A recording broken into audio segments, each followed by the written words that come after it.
Zaxxon is an isometric shooter arcade game developed and released in 1981 in which the player pilots a ship through heavily defended space fortresses.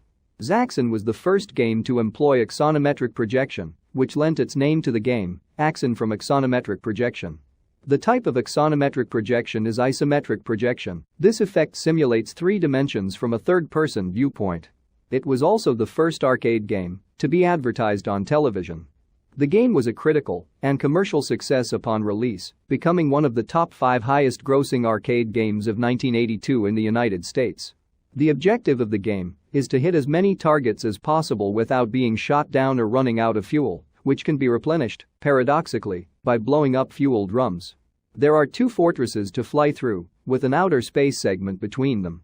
At the end of the second fortress is a boss in the form of the Zaxxon robot. The player's ship casts a shadow to indicate its height. An altimeter is also displayed. In space there is nothing for the ship to cast a shadow on. The walls at the entrance and exit of each fortress have openings that the ship must be at the right altitude to pass through. Within each fortress are additional walls that the ship's shadow and altimeter aid in flying over successfully. The arcade was a major commercial success in North America. Zaxxon reached the top of the monthly U.S. replay arcade charts in June 1982. The Amusement and Music Operators Association, AMOA, later listed it among the top 6 highest-grossing arcade games of 1982 in the United States.